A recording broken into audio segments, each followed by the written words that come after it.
Wherever you are, every family, make it a target to disciple them if you believe that you are a follower of Jesus. Don't wait for somebody else to do it. You and I should take initiative. Laban natin itong bansa natin.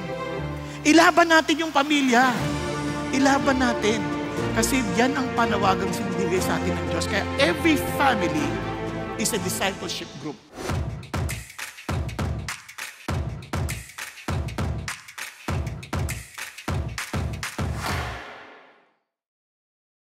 Ang biblical culture ay napaka-importante.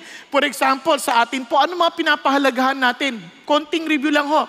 Ito yung ating mga pinapahalagahan. Kumbaga, habang inaabot natin yung ating mission at vision, ito po ang ating parameters at ating motivating factor. Because we love God and we love others.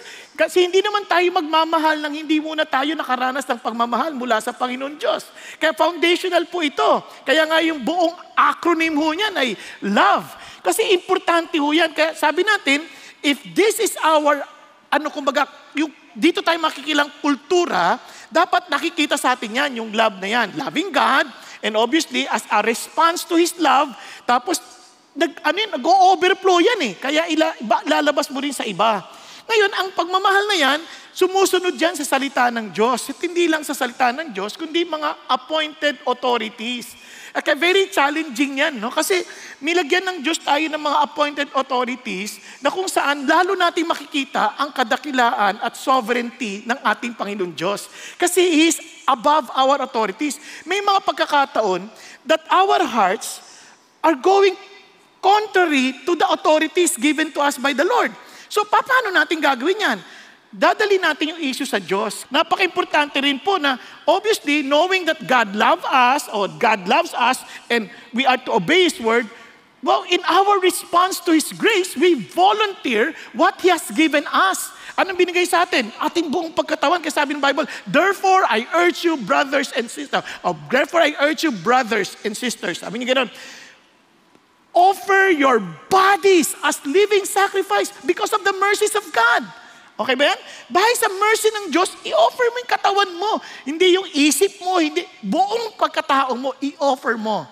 Wag lang yung mga wishes mo. Wag ganun. Hindi, maganda yung wishes, pero yung wishes, wala yun. Ang totoo, you offer your body. At ano sabi niya? A living sacrifice. Patay na buhay. Buhay na patay. Ang gulo, no? Kasi yung sacrifice, pag sinabi mo sacrifice, patay agad yun eh. Ano sinasabi niya? Every day of our lives, we have to make a choice. Itong katawan na to, kay God na to. Kaya we have to what? Engage the family. Huwag nating kakalimutan yon. Kahit nga mga buhay ng mga pastor, alam niyo bang pinakamalaking problema? Mga anak ng pastor, madalas nakakalimutan. Kasi nga, ang isip nila, kompetensya sa Diyos. Kasi ministry ng ministry. Hindi tama. Kasi ang nais ng Diyos, kunyari sa leadership pa lang, if that is the model, ibig sabihin, that is what God wants everyone to experience. Sabi niya, how can you manage the household of God if you cannot even manage your own household? So, doon pa lang, pinapakita na ng Diyos, ito yung model mo for everyone to understand na yung Christianity, it affects the family. Tama? Kaya wag nating kakalimutan. We have to engage the family. The reason why this is so important to God, because the family is the basic unit of the society. Kumbaga, kapag sira ang pamilya, sira ang bayan. Kaya don't measure success on our achievements. Measure our success based on our family. Yan ang sukatan. How is our family? Kaya ito pong bagay na ating pinag-aaralan ay napaka-importante. Kaya we need to engage our family. Huwag natin silang pabayaan. Hindi kailangan ikaw ang magulang. Kung ikaw ang anak at ikaw yung Christian sa pamilya, you are the light in that family. You are the salt in that family. Whoever you are, you may be the wife, you may be the husband, you may be the child, or the sons or daughters. It doesn't matter. But you be the light and salt in the family. Now, itong sabi, tingnan niyo po kung gaano ka-importante ho yan. Kaya sobrang ang sakit. Kasi sabi nga ni Zig Ziglar, as the family goes, so goes the nation. Kaya, Hindi binibiro ang pamilya. Ang masama, nung nagpakasal ang marami, hindi nga natin naintindihan yan eh. Kahit ako, hindi ko alam pa paano mag-anak. Wala akong experience. Si Mrs. meron na. But what I'm trying to say is this. Akala nila magiging tatay ka lang. Hindi eh. Mag-aalaga ka ng anak. Ang masama, iba ayaw na mag-anak. Teka muna. Ganyan ang problema nila sa Europa ngayon. Pero ito ang sa atin. Kaya we need to engage our family. The challenge is this. Listen. Sino sa inyo may pamilya? Kawawa ang iba sa inyo. Parang mga singaw. Okay. Lahat tayo may pamilya. Di man tayo nakatira sa sarili nating mga tahanan, may pamilya tayo. Kung wala man kayong biological family kasama ngayon, at least you have a church family. You have a community family. Diba? Sana, meron. Okay? Now, anong ibig ko sabihin? Wherever you are, every family, make it a target to disciple them if you believe that you are follower of Jesus. Don't wait for somebody else to do it. You and I should take initiative. Laban natin itong bansa natin. Ilaban natin yung pamilya. Ilaban natin. Kasi yan ang panawagang sinibigay sa atin ng Diyos. Kaya every family is a discipleship group. Maari ko ikaw ay tatay, you're a Christian. Hindi ko alam gagawin ko eh. Kaya tayo may GLC. Hindi ko alam gagawin ko. Kaya meron tayong mga D group. Pwede kayo sumama doon. Tuturuan din kayo doon. Wala na tayong excuse. Kasalanan na natin yan. Kahit sa pamilya, kasalanan na natin pag hindi pa tayo naging handa. Hindi natin pa sabihin, hindi ako marunong maging tatay. Bago kayo kasal, hindi ako marunong maging tatay. Mayroong mga libro, yung sinulat ni Pastor Peter, Motivate, panalo. Naka-impluensya sa akin ng malaki. Di ba? Wala tayong excuse. May mga nauna na sa atin.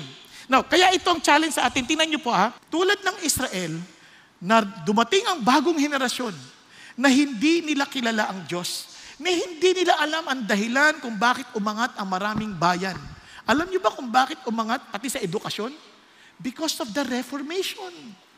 In the 1500s, because of Martin Luther, tinuruan ng maraming bata para magbasa. Kasi doon na nagbabasa lang mga noble, mga clergy. Pero tinuruan, umangat yan. Kaya sumabay ang Enlightenment. Actually, sa bayan ng dalawa, yung Enlightenment, secular, tsaka yung Christianity, umangat yan. Pero ang nagdala talaga ng Reformation. Kaya nga yung mga tao, naging masipag, pumunta yan sa Industrial Revolution. Alamin natin ang kasaysayan, maintindihan nyo, kaya pala, because they understood the gospel. Now, ito pa, kaya naman, maging sa Samuel, yun ang problema. Si Eli may anak. Ang pangalan ng anak, sino? Hopni at Pinehas. Tama? Okay. Ano sila? Tingnan nyo priest to the Lord. Kaya dito, hindi issue dito yung pagiging religyoso Kasi ito, priest. Tingnan nyo. Now the sons of Eli were worthless men. They did not know the Lord. Ang lungkot naman, pare na, hindi pa marunong, hindi pa alam ang kilala ang Diyos. Yun ang sinasabi na, kasi marami religious. Attend linggo, pero hindi lang naintindihan yung power ng Panginoong Diyos. Hindi lang kilala si God. Kahit tayo, Christian nation in the Far East, hindi natin kilala si God. Sayang. Kasi kung kilala natin si God, hindi dapat ganito bayan natin. Okay pa tayo? Huwag kayo mainis Gusto ko lang maintindihan natin ito mabuti. Kahit bakit, ano ba ginagawa nito? In that day I will carry out against Eli all that I've spoken concerning his house from beginning to end. Sisirain ko yung kanyang, sabi niya, yung kanyang pamilya. Bakit? For I have told him that I'm about to judge his house. Binalaan ko na siya. Pero hindi siya nakikinig. For the iniquity which he knew, because his sons brought a curse on themselves, and he did not rebuke them. These are the commands. Kaya itong utos ng Lord. Decrease laws and the Lord your God directed to teach you to observe in the land that you are crossing the Jordan to possess. God is now building a new nation. Kaya sabi niya, ituro niyo to so that your children and their children, tingnan niyo pati apo na. Hindi lang yung anak. Iniisip mo na kagad, generation, pati apo.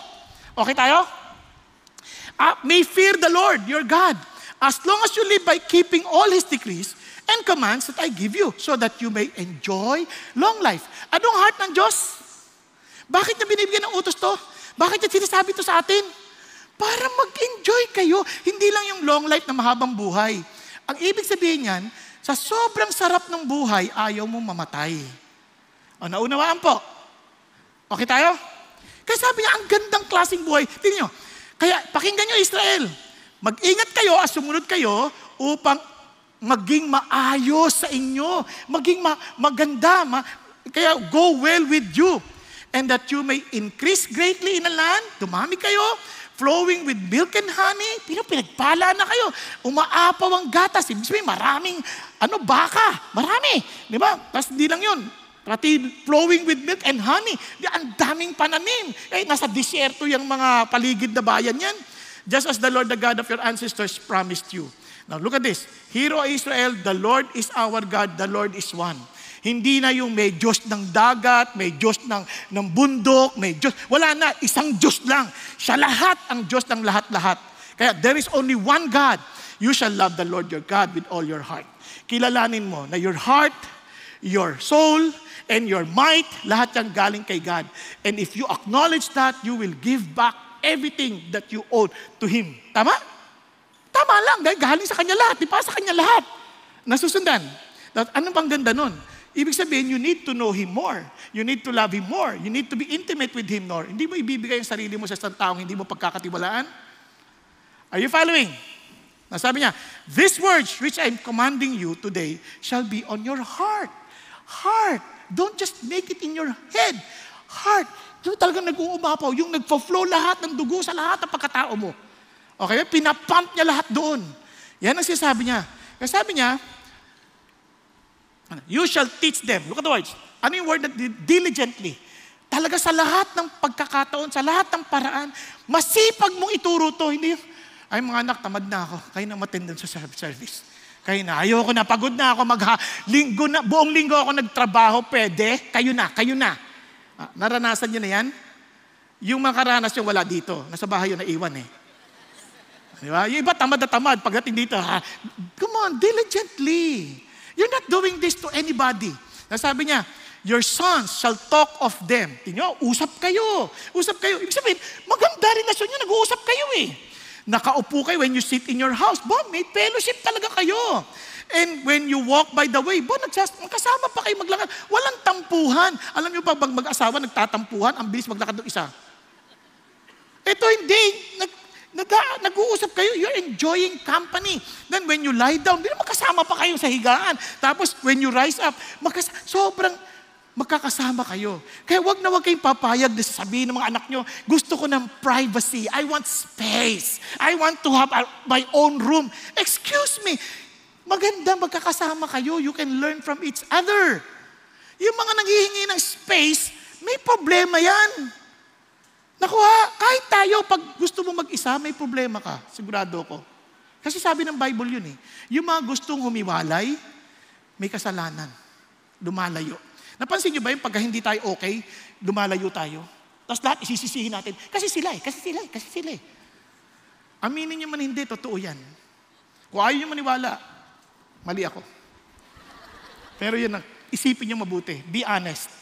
Kaya naman, para lalo natin maintindihan how it is being applied to life. Alam nyo, I praise God. Yung ating senior pastor, he is very intentional in teaching family, talagang making sure that every family is really a discipleship group and a follower of Jesus. Kaya blessed na blessed ako sa kanyang pamilya. Una, ang gagandang lalaki, ang gagandang babae, ang kanyang mga anak. How I wish na ganyan din ang pamilya ko, no? Iba lang yung ganda namin eh. Sila wizards, kami hobbitron. Maliliit, cute.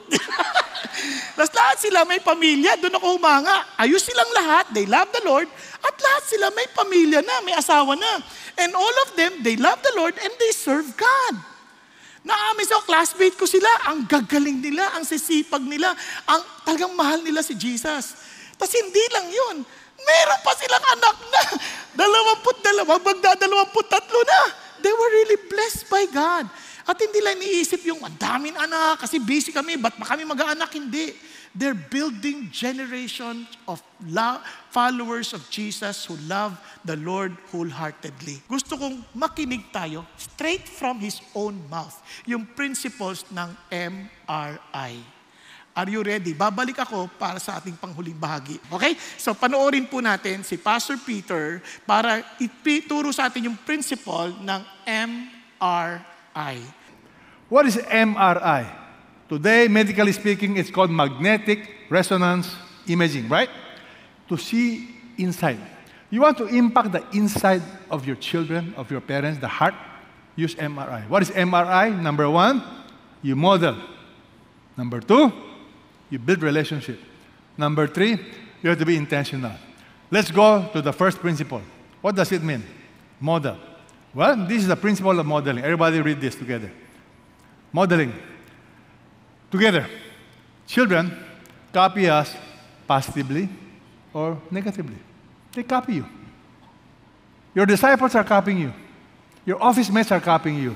Whether you like it or you don't, they copy you. The Bible is very clear, the principle of discipleship.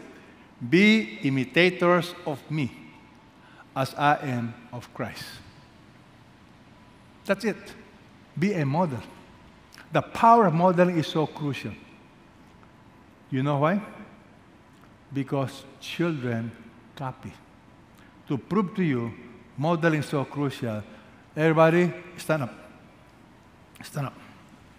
Are you listening to me? All right, form a circle with your forefinger and thumb. Form a circle. Are you forming a circle? Higher? All right.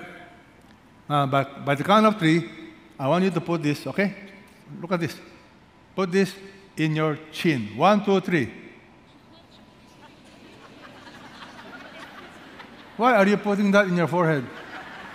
Because children copy. They don't listen. You are children. Why did you put it here?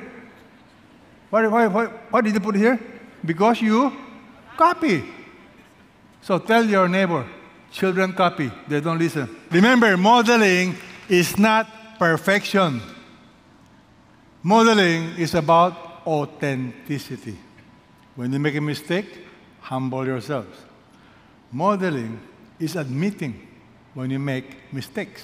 And all of us will make mistakes. Modeling requires you be present with your family, you be intentional, and you have to give them time. So, this is the principle that I'd like you all to have in modeling. It's a sobering truth. You must be what you want your children or your disciple to become, because they will become what you are. Let me repeat. You must be what you want your children to be, because they will become what you are. And I praise God for my wife. My wife is one of the best models when it comes to respect and submission to authority. And you will notice all my children, they respect authorities. Honey, thank you for modeling. And thank you for a forgiving heart. My wife forgives me every day. Praise God. Now, relationship. What is the principle of relationship? Before we go to relationship, I'm going to tell you something. We are just giving you bird's eye view of principles. Because next month is Family Month. We will discuss this in more details. And not only that, at the end of September, there's going to be a family seminar. And we are going to discuss all of this in details. Will you be interested to learn all of those? All right. In the meantime, let's talk about relationship. What's the principle of relationship? Together. Please read with me. Louder. The closer the relationship, the greater the influence. Who invented this idea? Jesus. Look at Mark 3:14. Everybody read. He appointed 12. For what purpose? So that they could be with Him. You need to build relationship. No time together, no relationship. For what purpose? So that He could send them out. That's the model of Jesus. Relationship. That's why the Bible warns me in 1 Corinthians chapter 15, verse 33. Everybody read this. Do not be deceived. Bad company corrupts good morals. So my question to you is this. Who are the best friends of your children? Who are they spending time with? Do you have good relationship with them? Because if you don't have a good relationship with them, you are not going to influence them. Notice the principle of relationship. Let's read together. Number one, to build relationship. The power, everybody read, the power of influence is proportionate to the closeness of the relationship. The closer you are, the greater the influence. The closer the children are to their parents, the less they are influenced by their peers. I guarantee you, your classmates, your friends, they will want to influence you. But if you are close to parents, they will have the greatest influence. Vice versa. The more peer-oriented the children are, in other words, their life, they are so close to their friends, to their peers, the less they will be influenced by their parents. So simple. You want to disciple people? That's why we meet regularly, at least once a week. Without meeting, how will you influence your disciples? Time flies. I do remember when they were young. You have only one shot, opportunity with your children. They grow up very fast. Now, my grandchildren are even taller than me. But friends, you need to make time to develop relationship. Relationship is something that people underestimate. Rules without relationship will lead to rebellion. Discipline without relationship will lead to resentment. Teaching values without relationship will lead to rejection. So don't get shocked if you have problems. To impact family members, loved ones, disciples, what's number one principle? Model. Repeat after me.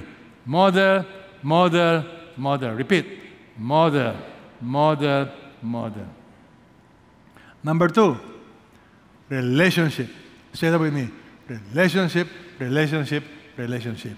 Number three, intentionality.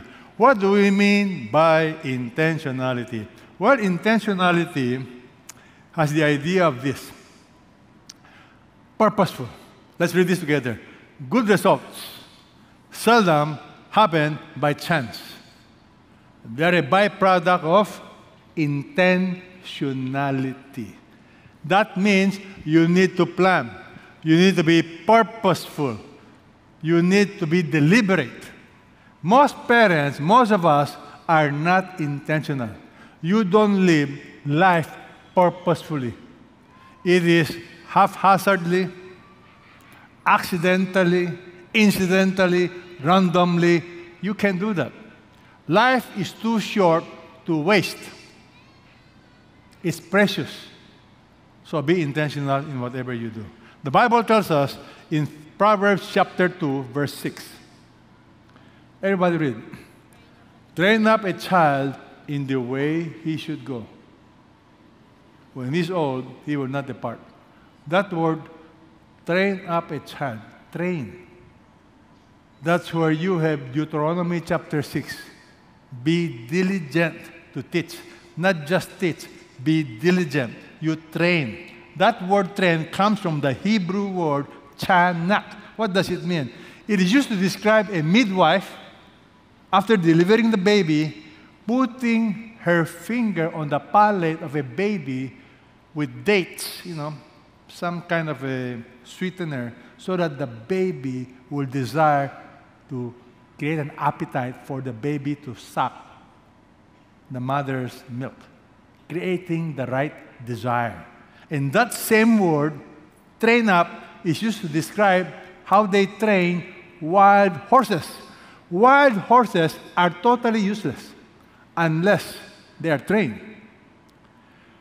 You break the will of the horse, but not the spirit.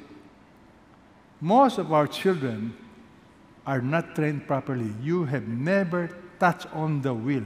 They need to learn to die to their own will and say yes to the will of God. We are full of self-will. There are still people today serving God full of self. Their will has never been surrendered completely to the Lord. My friend, intentional. That's the heart. Ladies and gentlemen, it's never too late to become better. It's never too late to change. So I want to encourage all of you to realize you need to learn, develop a lifetime of learning to become better father, better mother, better leader, better discipler. There are many topics we like to teach you in parenting, okay, in discipleship. For example, have you taught your children who they are in Christ, their identity? Many people don't have good self-image. The world, what is the world trying to do? Family, the values of family. Friend, how do you choose friends? Marriage, this is a big topic. Who God is. Not about God, who God is. And why we believe what we believe. By the way, all of these are in a book that I've written. It's called Motivate. I think there are still a few copies left. But we will present this to all of you guys during the conference called Refresh. As we close, I'd like you to ask yourself, what legacy will you leave behind? Sooner or later, you and I will be gone. You have a legacy. Good or bad, whatever it is, you will leave something behind. Question. I want you to think about it now. 10 years from now, 20 years from now, 30 years from now, how do you see your life? How do you see your family? Think about it. 50 years from now. What do you want to see with your life, with your family? May I suggest, live a purposeful life. Engage loved ones. Engage the family. Praise God. Alam nyo ho, wala hong matinong tao, maging magulang o anak, na hinangad nilang masira ang kanilang pamilya. Lahat ho tayo, gusto natin maayos ang pamilya natin. Minsan hindi natin alam paano magsisimula. Kasi iba, parang aloof na sa isa't isa. Hindi mo alam paano kasi nga may wounded spirit na eh. Nasaktan na. So paano tayo magsisimula? Tulad din ng Panginoon Kristo, He took initiative to reach out to us. He was the one who came and become human. Siya pa nagpakumbaba. Kumbaga, whoever God is talking to, siya ang unang mag-take ng initiative to fix the issue. Kaya gusto kong iwan to sa inyo, do not ask kung kayo'y magulang what your children can do for you. Ask what you can do for your children. Mga anak, do not ask what your parents can do for you. Ask what you can do for your parents. Kasi tayo'y binigyan ng Diyos ng ganoong kakayanan. Kanya lang, hindi siya madali. Kaya nga, the principle is M. Ano yung M? Modeling. Tayo magsimula. Kung tayo anak, then model to them what love is. Kung tayo magulang, lalong-lalo na, model to them what kind of character we want our children to follow or imitate. Then ano sabi? Build relationship. Relationships. Importante ho yun. I praise God na close ako sa anak ko. Nung maliliit sila, isa-isa dinedate ko yan, isa-isa. Kasi hindi pa pwedeng excuse yung busyness eh. Kaya nga, intentionality. Sasadyain mo talaga. Hindi pa pwedeng hindi mo sasadyain. Kaya kahit mga anak ko, nasa dorm sila nakatira, ay talagang kailangan kong sagutin ang text nila. Kahit anong busy yan, kailangan mo yung pansinin. Kaya priority sila sa aking mga communications. Kasi sasadyain mo talaga. And I challenge every one of us, be intentional in bringing our loved ones to Jesus Christ. Kaya natin? Hindi. Unless Jesus is in us, hindi natin to kaya. Kaya I praise God, God is offering Himself to us para magawa natin ito. Tayo pong lahat ay yumuko at pumikit. Tandaan ninyo, sabi ng Lord, impress this command, loving God with all of our heart, soul, and mind, to your children. Teach them to your children, but impress this first into your hearts. Naniniwala ka bang mahal ka ni Jesus? Naniniwala ka bang mahal ka ng Diyos? Naniniwala ka bang He died for you and rose again from the dead for you? Naniniwala ka ba that because He is alive, He has promised you the Holy Spirit para nang sa ganon, mabuhay tayo imitating Christ, living and following the path and the ways of Jesus.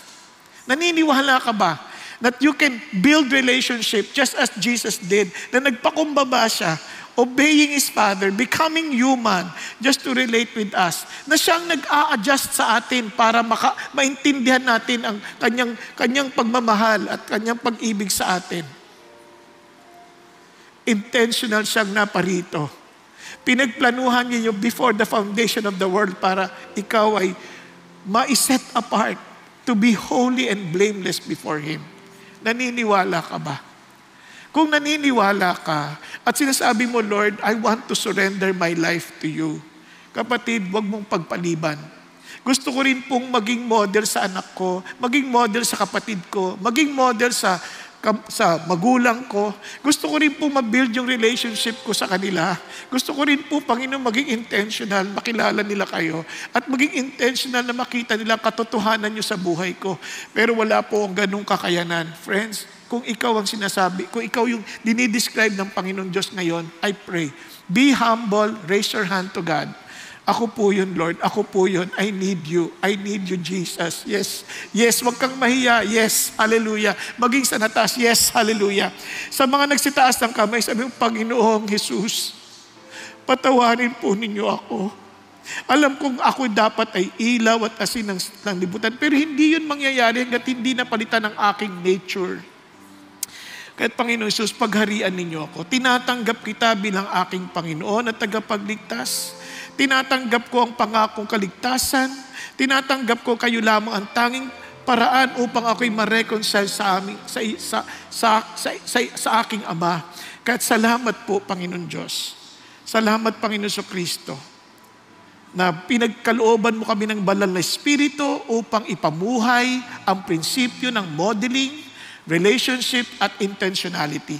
Salamat, Panginoon. Kahit naman, Panginoon, pagharian niyo ang buhay ko. Thank you, Jesus. Thank you, Lord. At Panginoon, salamat po for those who raised their hands and prayed to you, Father God, para nang sa gayon mapamuhay namin ang MRI principle. Dalangin ko naman pong, ingatan niyo pong bawat pamilya namin. Mahihina po kami. Alam namin hindi po kami, Panginoon, mabuti sa maraming bagay. Pero I thank you, Lord God, that you are alive and that you are willing to help us. Kung paano tinulungan niyo, Panginoon, si Samson, kung paano tinulungan niyo si Joshua, si Gideon, mapagtagumpayan kahit sa hina nila, Panginoon Diyos. Alam namin, gayon din ang gagawin niyo sa bawat isa sa amin. Nang sa gayon, makasama namin ang bawat membro ng aming pamilya sa kalangitan, sa kawalang hanggang nagdiriwang kasama kayo. At sa gayon din, Panginoon, makita namin ang aming mga kababayan. Mahango, Panginoon, sa mga kalikuan na aming nakikita sa bayan na ito. Bilang isang illegitimate na bansa, Panginoon, maawa kayo. Alam kong ang mga anak ay naghahangad ng pagmamahal. Dalangin kong makita nila ito sa amin bilang mga mananampalataya at tagasunod ninyo. Panginoon Diyos, tulungan niyo kaming magliwanag ng mabuti. Tulungan niyo kami, Panginoong Diyos, maging tunay na asin at mapigilan ang kabulukan sa bansang ito. Tulungan niyo kami, aming Ama, na tunay kaming humayo at tulungan bawat isa'y maging alagad ninyo. Katulungan niyo kami, Panginoon Diyos, sa biyaya ninyo umaasa kami, Panginoon, ang isang mabuting kinabukasan sa bansang Pilipinas dahil sa mga anak ninyong susunod sa inyo at siseryosohin ang inyong salita upang sabihin sa kanila na mayroong tamang paraan at tamang pamumuhay na magbibigay ng maayos na kinabukasan. Salamat po muli, Panginoon Diyos, sa pagkakataong ito at dalangin namin na sa aming pag-awit sa inyo, we will all declare, as for me and my house, we will serve the Lord. Praise the Lord and God bless everyone.